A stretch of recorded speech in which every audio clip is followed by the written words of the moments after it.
क्यों पैदा, आला हजरत क्यों पैदा हुआ, इसके लॉजिक पे ले चलता हूं। अगर आप किशनगंज से कलकत्ता की तरफ 4 लेन 6 लेन पे अपने कार को ड्राइव करें, लिखा रहेगा यहां से 400 किलोमीटर, एरो का निशान होगा ऊपर की तरफ, मतलब कलकत्ता सीधा जाने दीजिए गाड़ी। कुछ दूर आगे जाएंगे, अब यहाँ से 300 किलोमीटर, एरो का निशान राइट की तरफ होगा, मतलब अब यहाँ से राइट में मुड़ जाइएगा, सीधा जाइएगा तो अब कलकत्ता नहीं पहुंच सकते, राइट में मुड़ना ही पड़ेगा। कुछ दूर आगे जाएंगे, please drive slow because front you danger zone, धीरे चला, आगे खतरनाक मोड़ आ रहा, please drive slow because front you blind turn, धीरे चला, आगे अंधा मोड़ आ रहा। ये सब पढ़ते पढ़ते देखते देखते एक इंसान कलकत्ता पहुंच जाता है। एक दफा दखले मुकद्दर का जवाब है सैयद शाह सनाउल्लाह बाबा, दफा दखले मुकद्दर का जवाब।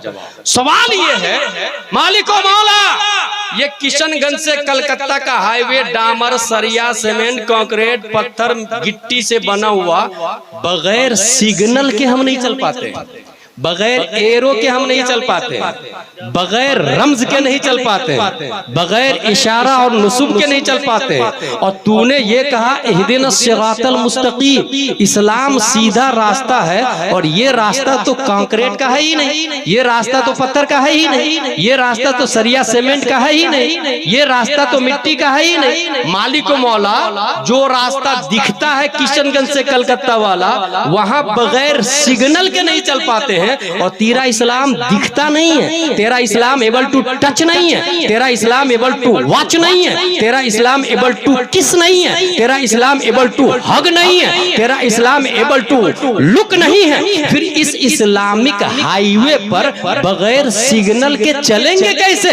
बस ये एतराज था। दफा दखले मुकद्दर के तहत रब्बे कदीर ने इस्लामिक हाईवे के दोनों किनारे सिग्नल लगाना शुरू कर दिया। रब्बे कदीर ने नूरे मुस्तफा का एक टुकड़ा साबित की पीठ में रखा, तो 80 हिजरी में कूफा की धरती पर अल्लाह का सिग्नल बनके इमाम आजम अबू हनीफा पैदा होते हैं। नूरे मुस्तफा का एक टुकड़ा शेख अबू सालेह की पीठ में रखा, 470 हिजरी में जीलान की धरती पर अल्लाह का सिग्नल बनके शेख अब्दुल कादिर जीलानी पैदा होते हैं। नूरे मुस्तफा का एक टुकड़ा ख्वाजा गयासुद्दीन की पीठ में रखा, 533 हिजरी में संजर की धरती पर हिंदुस्तान के लिए सिग्नल इलाही बनके ख्वाजा गरीब नवाज पैदा होते हैं। नूरे मुस्तफा का एक टुकड़ा अल्लामा नकी अली खां की पीठ में रखा, 10 शब्बार 1272 हिजरी 14 जून 1856 ईस्वी में सुन्नियों के लिए सिग्नल इलाही बनके इमाम अहमद रजा खान पैदा हुए। और जिस तरीके से किशनगंज से कलकत्ता जाते समय सिग्नल की मुखालफत करने वाला कलकत्ता नहीं पहुंच सकता, इस्लामिक हाईवे के सिग्नल गौसे आजम है, ख्वाजा है, आला हजरत है, सैयद शाह बाबा है, जिसने इस सिग्नल की मुखालफत की उसकी मंजिल कभी जन्नत नहीं हो सकती, वो अपनी मंजिल की तरफ नहीं पहुंच पाएगा। और जिसने इन लोगों की मुताबकत की, इनकी बात मानी, वही अपनी मंजिल तक पहुंचेगा। पता ये चला गौसे आजम अल्लाह के वली सैयद शाह सनाउल्लाह बाबा ये सिग्नल इलाही है, और सिग्नल इलाही को सुन्नी मानता है, लिहाजा अपनी मंजिल जन्नत तक सिर्फ सुन्नी पहुंचेगा। वाह, बहुत उम्दा। मजमे से नहीं, मजमे से बिल्कुल जोरदार नारा लगना चाहिए। एक आदमी खड़े होकर के नारा लगाइए बीच से। सनाउल्लाह का दीवाना है जो खड़े होकर नारा लगा सकते हैं। जोर से जवाब दो भाई, जवाब दो, जवाब दो। वाह वाह वाह यार, अल्लाहू अकबर यार, बात समझ में आ गई। सिग्नल इलाही की जो मुताबकत करेगा वही मंजिल तक पहुंचेगा। यहाँ आपसे कोई पूछेगा जाकिर नायक की औलाद, भाई ये गौसे आजम और सैयद शाह बाबा या आला हजरत ये सिग्नल है, ये सिर्फ तुम्ही को दिखता है? ये रोड वाला सिग्नल सबको दिखता है, काफिर मुशरिक को भी दिखता है, और ये गौसे आजम और आला हजरत सिग्नल है, ये सिर्फ सुन्नी को दिखता है।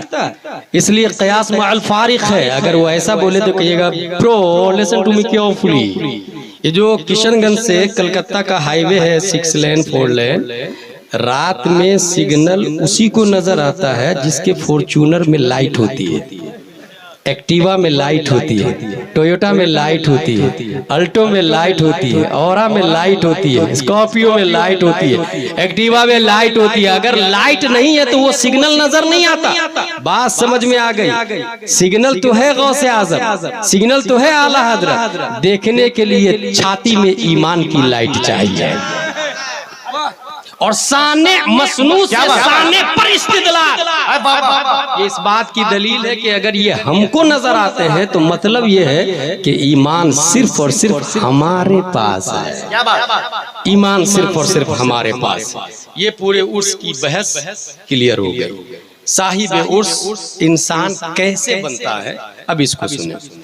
अल्लाह तबारक व तआला ने इंसान को पैदा किया और पैदा करने के बाद उसे सिस्टम दिया। जैसे ये फोन है, बहुत सस्ता वाला, इसका नाम है रेडमी। शहबाज भाई के पास और रहबर साहब के पास महंगा वाला, ये अमीर आदमी सब है ये लोग। लेकिन ये जो मोबाइल निकलता है ना, अगर खरीदने के लिए आप जाए तो एक डब्बा मिलता है और डब्बा के साथ साथ में एक छोटा सा किताबचा मिलता है, बुकलेट। उसमें लिखा रहता है ये सिम कितनी लगेगी, इसमें बैटरी की कैपेसिटी क्या है, चलाने का तरीका क्या है, पूरा बायोलॉज उस किताबचा के अंदर होता है। कुदरत की कंपनी का बेहतरीन शाहकार इंसान है। ये इंसान हाथ, आंख, कान, नाक, पांव वाला है। आंख का इस्तेमाल कहाँ करेगा, कुरान शरीफ के अंदर आया है। हाथ का इस्तेमाल कहाँ करेगा, कुरान शरीफ के अंदर आया है। पांव का इस्तेमाल कहाँ करेगा, कुरान शरीफ के अंदर आया है। पूरी बॉडी इंसान की वो कहाँ इस्तेमाल करेगा, पूरा बुकलेट सरापा कुरान मुकद्दस इंसान की लाइफ स्टाइल है। कुरान शरीफ सिर्फ और सिर्फ पढ़ने के लिए नहीं है, कुरान शरीफ अंडरस्टैंडिंग के लिए है। जिस तरीके से भारत संविधान के बगैर नहीं चल सकता, अमेरिका कॉन्स्टिट्यूशन ऑफ अमेरिका के बगैर नहीं चल सकता, डरबन संविधान ऑफ डरबन के बगैर नहीं चल सकता, लीबिया कॉन्स्टिट्यूशन ऑफ लीबिया के बगैर नहीं चल सकता, सऊदिया निजाम सऊदिया के बगैर नहीं चल सकता। हर मुल्क का एक सिस्टम है और जाब्ता लिखा हुआ है। जिस तरीके से मुल्क अपने जाब्ता के बगैर नहीं चल सकता, ऐसे ही इंसान कुरान के बगैर नहीं चल सकता है। इंसान की आंख कुरान के बगैर खता कर सकती है, इंसान का पांव कुरान के बगैर खता कर सकता है। अब बात समझ में आ गई कि कुरान मुकद्दस अल्लाह ने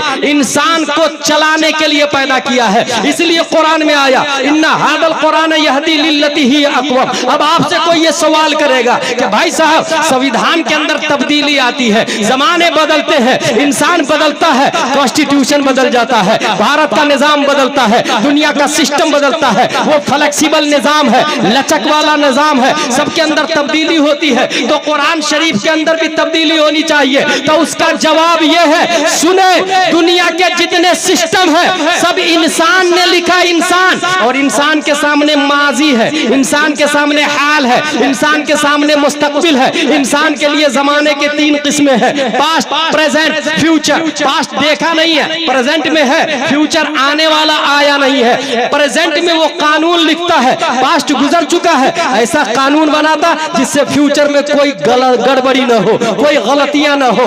मगर कुरान मुकद्दस इसलिए तब्दील के काबिल नहीं है कि अल्लाह की बारगाह में पास्ट पास्ट नहीं होता, फ्यूचर फ्यूचर नहीं होता।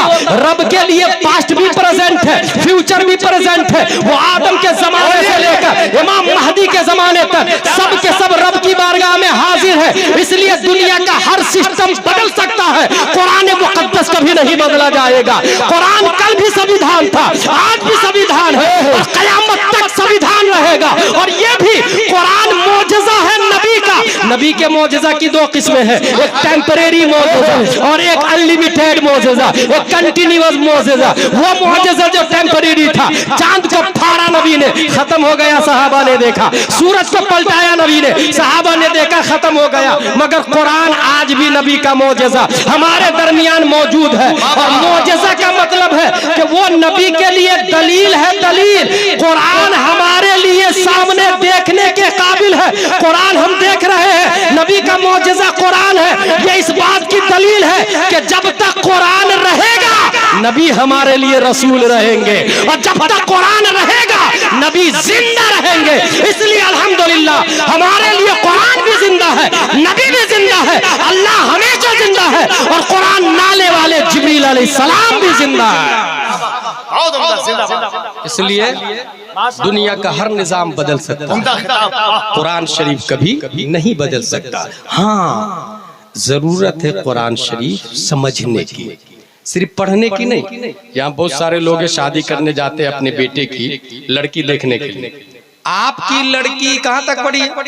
वो 10वीं पास। दीनी तालीम? बोले हाँ है ना। कुरान शरीफ मेरी बेटी 5 बार पढ़ चुकी है। भाई साहब 5 बार नहीं 50 बार भी पढ़ ले, कुरान शरीफ पढ़ना दीनी तालीम नहीं है, कुरान शरीफ समझना दीनी तालीम है। कुरान खानी दीनी तालीम नहीं है, कुरान दानी दीनी तालीम है। Understanding of holy Quran, that is true Islamic education. Quran शरीफ समझना ये दीनी तालीम है। इसलिए मैं एक नया तरीका बता के जा रहा हूँ आप लोगों को, और वो तरीका ये है, नया तरीका मतलब है तो किताबों में लिखा हो, आपने अच्छे आलिम की सोहबत इख्तियार नहीं की इसलिए आपने सुना नहीं होगा। किसी का इंतकाल होता है, मुफ्ती साहब 10 बच्चे को भेज दीजिएगा कुरान खानी, 10 बच्चे आए, 3-3 पारे कुरान शरीफ पढ़े, 3 पारे कुरान शरीफ पढ़े, एक कुरान खत्म हो गया। ए अल्लाह, एक कुरान का सवाब मेरी माँ की रूह को पेश करता हूँ, कबूल फरमा बहक़ ला इलाहा इल्लल्लाह मुहम्मदुर रसूलुल्लाह। ये कुरान का सवाब मिल गया, कोई शक नहीं, कोई डाउट नहीं, एक कुरान का सवाब मिला। नया तरीका, 10 बच्चे को नहीं बोला, आलिम साहब को बोला। एक आलिम साहब औरतों को पर्दे में रखे, बेटियों को पर्दे में रखे, मर्दों को पर्दे के सामने आलिम साहब के फेस टू फेस बैठा, लड़कों को फेस टू फेस बैठा है। अभी मैंने खुद ही देखा आपके उर्से सनाई में बहुत सारी औरतें बगैर नकाब के आई है, मेकअप करके आई है, सरासर गलत। मेले लगे हुए, दुकानें लगी हुई, ये सरासर इस्लामिक सिस्टम के खिलाफ है। और ये कोई अहमदाबाद की औरतें नहीं हैं, ये कोई बेंगलोर की औरतें नहीं है, हमारी और आपकी बीवी और बेटियां हैं। इसका मतलब कमजोरी हमारी और आपकी है, तालीम की कमी। उर्स का वजूद मेला के लिए नहीं हुआ, खरीदारी के लिए नहीं हुआ, उर्स का वजूद साहिब उर्स के सिस्टम को सीखने के लिए हुआ। हजरत सैयद शाह सनाउल्लाह बाबा का उर्स क्यों हो रहा है ये जानने के लिए हुआ है। हमारा उर्स क्यों नहीं हो सकता भाई? हम साहिब उर्स क्यों नहीं हो सकते? इसके लिए उर्स होता है ताकि दीन सीखें। खवातीन आए नो डाउट, मगर नियम लगा दे, जो नकाब पहन के नहीं आएगी एंट्री नहीं होगी उर्स में। सीधा नियम लगा, इश्तिहार में लिख दे नोट, बगैर नकाब के लेडीज अलाउ नहीं है, नोट लगाया उसमें। पैगाम जा रहा है। और अगर ये निजाम आपने बना लिया कि बगैर नकाब के लेडीज नहीं आएगी, तो ये जो लौंडे लफंगे चौराहे में घूम रहे हैं ना सड़कों के किनारे, वो अपने आप दायरे में आ जाएंगे। औरतों को बेनकाब छोड़ा आपने तो ये बाजारू लड़के सड़कों पे घूम रहे हैं। मैंने देखा 10 बच्चे चौराहे पे मोबाइल चला रहे हैं, उसे उर्स से कोई मतलब नहीं है। आने जाने वाली बच्चियों को वो देख रहा, हमारी बेटियों को वो देख रहा है। कंट्रोल कौन करेगा? हम अपनी बेटी को पर्दे में रखेंगे, वो अपने आप वहां से यहाँ आएंगे, नहीं तो घर से निकलेंगे ही नहीं। इसलिए नोट लगा दे, बगैर नकाब के कोई खातून नहीं आएगी। और नकाब खातून अगर पहनेगी तो उसके अंदर खुद इज्जत, शर्फ, मर्तबा, कद्र उसकी बुलंद वाला होगा, उसकी सोच बिल्ड करेगी। और अगर वो नहीं आपकी बात मान रही है तो तालीम की कमी है। इसलिए मैंने कहा कि कुरान खानी में 10 बच्चे नहीं, एक आलिम साहब, पर्दे में खवातीन बैठे, पर्दे के सामने मर्द बैठेंगे, और उनसे कहे हजरत सूरह कौसर की तफसीर समझाइए। सूरह कौसर में 3 आयत, इन्ना अअतैनाकल कौसर फसल्ली लिरब्बिका वनहर इन्न शानिअका हुवल अबतर। ये 3 आयत आलिम साहब सूरह कौसर की तफसीर समझाएंगे। तफसीर नईमी में लिखा हुआ है, जिसने एक आयत की तफसीर समझ ली अल्लाह तबारक व तआला 10 कुरान का सवाब अता फरमाता है। सुभान अल्लाह। कुरान खाने का तरीका देके जा रहा हूँ। 10 बच्चे आए, 3 पारे पढ़े, एक कुरान का सवाब मिला। एक आलिम साहब को बोला एक आयत की तफसीर समझे, तफसीर नईमी में है 10 कुरान का सवाब, और कौसर में 3 आयत है तो 3 को 10 से इंटू करे तो 30 कुरान का सवाब। अब रूह हाथ उठाए और दुआ करे, ऐ अल्लाह मेरी माँ को 30 कुरान का सवाब पेश करता हूँ, कबूल फरमा। 30 कुरान का सवाब मिला, वो अपनी जगह मुसल्लम।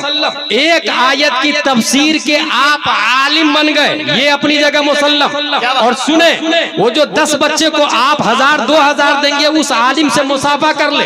हर महीने में आलिम को एक बार बोला है, एक आयत की तफसीर समझे और फिर तारीखी जुमला नोट करे। आज तक पूरे भारत में जितने घरों से लड़कियां भागकर काफिरों मुशरिक के साथ शादी की है, मुर्तद हुई है और वो मर गई है, या जिंदा जला दिया गया है, या केरोसिन और घासलेट उसके ऊपर डाल दिया गया, या तेजाब डाल दिया गया, या कुएं में डाल के जलाकर राख कर दिया गया, ये तमाम मुस्लिम बच्चियां जो मुर्तद हुई और मौत का मजा चखी है, उसके जिम्मेदार हम मर्द लोग हैं, भाई है, बाप है, माँ है, जो उलमा से दूर रखा, दीनी तालीम से दूर रखा।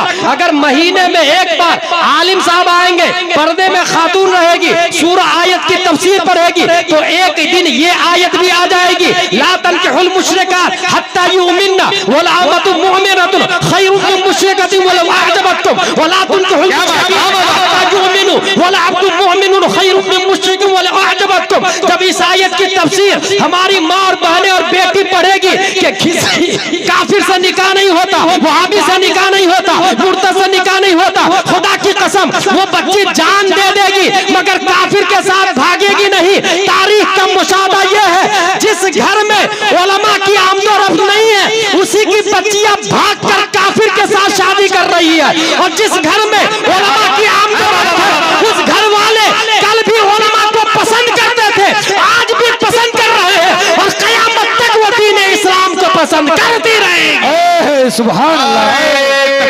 अल्लाह, अल्लाहु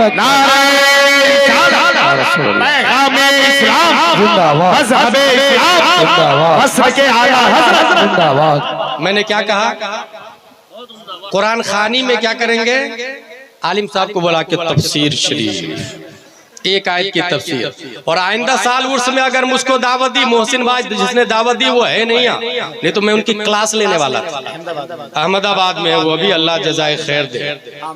उनको मैं कहूंगा कि आइंदा साल अगर हमको दावत दी और शहबाज साहब को दावत दी या रहबर साहब को दावत दी, तो नीचे नोट चेक करेंगे हम, औरत को बगैर नकाब के आना अलाउ नहीं है। बिल्कुल।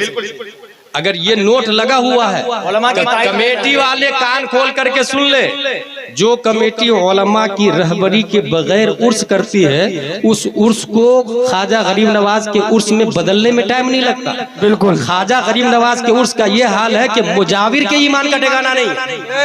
जी जी, ख्वाजा गरीब नवाज के उर्स में जो लोग मुजाविर है ना, जो मजार पे गर्दन झुका के कहते पैसे ला, गर्दन पकड़ के कहते पैसे ला, उसके ईमान का ठिकाना नहीं। माज़अल्लाह वो लोग अमीर मुआविया को जहन्नमी कहते हैं। और मैंने जम के भारत में उनका रद्द किया। किसी एक ने मुझसे एतराज किया, हजरत ख्वाजा गरीब नवाज की खिदमत कर रहे थे, वो लोग मुर्तद और काफिर और राफजी कैसे हो जाएंगे? मैंने कहा बेटा तूने अबू जहल की हिस्ट्री नहीं पढ़ी, मक्के में पैदा होके वो जहन्नमी है। काबा के अंदर बुत रखे हुए थे, वो सब के सब मरदूद और गैर खुदा है, अंदर बुत रखे हुए थे। तो काबा के अंदर, मक्का के अंदर, मदीने के अंदर मुनाफिक और अबू जहल लोग हो सकते हैं, तो ये तो अजमेर है। ये अगर अंदर भी पैदा होते ना, तो भी अगर अमीर मुआविया को जहन्नमी कहते तो माज़अल्लाह वो खुद जहन्नमी हो जाते, क्योंकि अमीर मुआविया कौन है? सहाबी रसूल है। और सहाबी रसूल ही नहीं, मोमिनों के मामू हुजूर सल्लल्लाहु अलैहि वसल्लम के साले मुबारक है, साले मुबारक, उनकी बहन से नबी ने शादी की है, शादी। और सिर्फ यही नहीं, एक बुनियादी दलील देके जा रहा हूँ। कुरान शरीफ 114 सूरतें, 77,450 आयतें हैं, 3 लाख हरूफ है, 36 करोड़ से ज्यादा उलूम व फुनून है। ये कुरान शरीफ जो है, ये नबी ने नहीं लिखा है, नबी ने पूरी जिंदगी में सिर्फ एक लफ्ज लिखा है। अल्लामा अरशदुल कादरी लिखते हैं, नबी ने अपनी जिंदगी में सिर्फ एक लफ्ज लिखा, और वो है अब्दुल्लाह। सुलह हुदैबिया के मौके से अब्दुल्लाह लिखा है। जो इंसान कभी ना लिखे, उनका अब्दुल्लाह लिखना भी मौजज़ा है। क्या बात। बेशक कुरान नबी ने नहीं लिखा, 14 सहाबा ने कुरान लिखा है। कितने सहाबा ने? 14 सहाबा ने कुरान लिखा। और 14 सहाबा में 7वें नंबर पर हजरत अमीर मुआविया रदियल्लाहु ताला अन्हु है। अब बात समझ में आ गई। अजमेर के राफजियों या हिंदुस्तान के राफजियों, शियाओं, डुप्लीकेट मौलाइयों, हजरत अली की तारीफ में अमीर मुआविया को जहन्नमी कहने वालों, माज़ल्लाहि रब्बिल आलमीन, कान खोल करके सुन लो। अगर अमीर मुआविया जहन्नमी है तो कुरान मुकद्दस की सूरह फातिहा पढ़ना छोड़ दो, हो सकता है अमीर मुआविया ने लिखा होगा। सूरह यासीन पढ़ना छोड़ दे, हो सकता है अमीर मुआविया ने लिखा होगा। सूरह बकरा पढ़ना छोड़ दे, हो सकता है अमीर मुआविया ने लिखा होगा। जब अमीर मुआविया जहन्नमी है तो तुम्हारा कुरान लिखने वाला जहन्नमी है। अल्हम्दुलिल्लाह रब्बिल आलमीन, हम लोग वो सुन्नी है, हमारा कुरान अल्लाह का कलाम है, नाजिल हुआ मुस्तफा पर, और जिसने लिखा वो 14 सहाबा जन्नती है, जन्नती है। इसलिए जन्नती लिखने वाले का कुरान पढ़ने वाला भी जन्नती होगा। और जिसने कुरान लिखने वाले को जहन्नमी कहा, खुदा की कसम वो जन्नती तो है, मगर जिसने जहन्नमी कहा वो जहन्नमी होगा, उसका ईमान पर खात्मा नहीं होगा। इसलिए अहले सुन्नत व जमात का अकीदा है, अहले सुन्नत का है बेड़ा पार, असहाबे हुजूर नज्म है और नाव है इतरत रसूलुल्लाह। वाह, बहुत इसलिए जहन में बात बैठा के रखिएगा। और कभी भी ऐसा कोई आदमी आए ना, फौरन फोन कीजिएगा अपने अकाबिरीन को, अपने उलमाए किराम को। याद रखे, आपके घर को गवर्नमेंट बना के देगी, ये उसके सिस्टम में दाखिल हो, दे भी रही, लेकिन आपके ईमान को गवर्नमेंट हिफाजत करके नहीं देगी। बिल्कुल, इट्स योर ड्यूटी, ये आपका मैटर है, ये आपको हिफाजत करनी होगी और ये आपको समझना होगा।